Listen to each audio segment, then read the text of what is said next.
আসসালামু আলাইকুম, welcome back to Nahar's tiny world. আজকে আপনাদের সাথে আটা দিয়ে চায়ের কাপে মেপে একটা কাপকেকের রেসিপি শেয়ার করব। আশা করছি আপনাদের ভালো লাগবে। তো প্রথমে আমি 2 কাপ আটাকে চায়ের কাপ দিয়ে মেপে সুন্দর করে একটা ঝাঁঝরিতে নিয়ে নিলাম এবং এখানে আমি 1 চা চামচ পরিমাণ বেকিং পাউডার দিয়ে খুব ভালো করে চেলে এই কেকের মিশ্রণটাকে রেডি করে নেব। আমি বেকিং পাউডারটাকে ভালো করে মিক্স করার জন্য চামচ দিয়ে আবার একটু মিক্স করে আমি এক সাইডে রেখে দিচ্ছি। এবার একটা বাটিতে আমি নর্মাল টেম্পারেচারে থাকা 2টো ডিম নিয়ে নিয়েছি এবং যে কাপটা দিয়ে আমি আটা মেপেছিলাম সেই এক কাপের থেকে একটু কম পরিমাণ চিনি আমি দিয়ে দিচ্ছি। আপনারা যদি মিষ্টিটা বেশি খান তাহলে চাইলে চিনিটা 1 কাপ ফুল করে দিতে পারেন।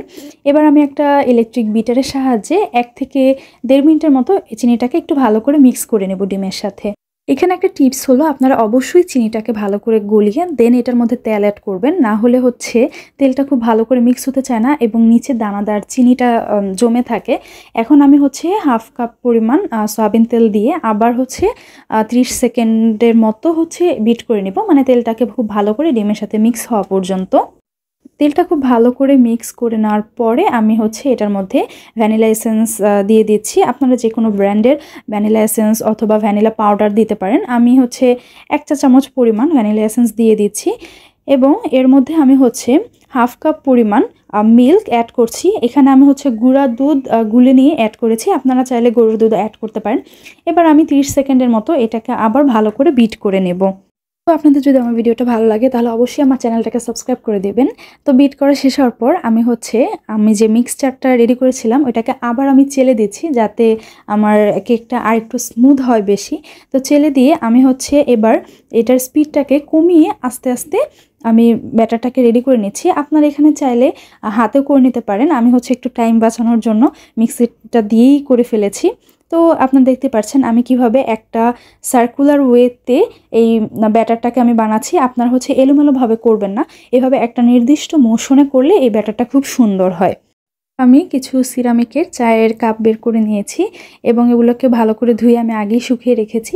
এখন এই কাপগুলোর মধ্যে আমি একটু একটু করে সয়াবিন তেল দিয়ে দিচ্ছি এবং সয়াবিন তেল দেওয়ার পরে অনেকে চাইলে আটা দিয়ে একটু করে নিতে পারে, কোট করে নিতে পারে, বাট আমি তা করবো না। আমি সরাসরি তেলটাকে মাখিয়ে নিয়ে এটার মধ্যে ব্যাটারটা দিয়ে দিব। এখন আমি একটা চামচ দিয়ে 1/2 কাপের থেকেও একটু কম পরিমাণ দিচ্ছি, কারণ কেকটা যখন ফুলবে তখন যাতে কাপের বাইরে বের হয়ে না আসে, তাহলে শেপটা নষ্ট হয়ে যাবে। এন্ড সবগুলো কাপে আমি সুন্দর করে ব্যাটারগুলো দিয়ে রেডি করে নিয়েছি। এখন আমি আমার ওভেনটাকে প্রিহিট করে নেব। তো প্রিহিট করার জন্য আপনাদের ওভেনে যদি অপশন থাকে আপনারা ট্রাই করতে পারেন। এবং আমি কি করেছি, আমার ওভেনটাকে প্রথমে 1 মিনিটের জন্য চালু করে দেন আমি এটার মধ্যে সুন্দর করে সবগুলো কাপ দিয়ে দিয়েছি এবং আমার মাইক্রোওয়েভে অটো মেনু আছে, তো যেখান থেকে আমি কেক সিলেক্ট করে এটাকে অন করে দিয়েছি এবং গ্রামটা আমি সিলেক্ট করে দিয়েছি আমার আন্দাজ মতো। তো আমার মনে হয়েছে এখানে 400-450 গ্রামের মতো আছে, তাই আমি ওইটাই সিলেক্ট করে দিয়েছি। এরপর আমি যখন অন করে দিয়েছি তখন এটাকে 45 মিনিট টাইম অটো সিলেক্ট করে নিয়েছে। আপনাদের যদি অটো মেনুটা না থাকে তাহলে আপনারা 40 থেকে 45 মিনিট টাইম সেট করে একটাবার চেক করে নিতে পারেন। দেন যদি মনে হয় যে না আরও কিছুক্ষণ বেক করা লাগবে, তারপর আপনারা আবার কিছু টাইম বাড়িয়ে দিতে পারেন। তো আপনারা দেখতেই পাচ্ছেন কত সুন্দর কালার এসেছে আমার কেকে। তো অনেকেই বলে ওভেনে নাকি কালার আসে না। আমার মনে হয় তাহলে আপনাদের একটু টাইমটা আপ ডাউন করে দেখে নেওয়া উচিত যে কালার আসে না কিনা। আর হ্যাঁ, আমার ওভেনটা মাইক্রোওয়েভ ওভেন না, এটা মাইক্রোওয়েভ প্লাস কনভেকশন, এ কারণেই হয়তো এত সুন্দর কালার এসেছে। তো আমি আপনাদেরকে একটা কেক কেটে দেখাচ্ছি এটা কতটা সফট হয়েছে। এটা সহজে কেউ ধরতেও পারবে না এটা যে আটা দিয়ে ফাঁকিবাজি করে বানানো কেক। যারা লাস্ট পর্যন্ত আমার ভিডিওটা দেখছেন, আপনাদের যদি আমার ভিডিওটা ভালো লেগে থাকে তাহলে অবশ্যই আমার চ্যানেলটাকে সাবস্ক্রাইব করে আমাকে সাপোর্ট করবেন।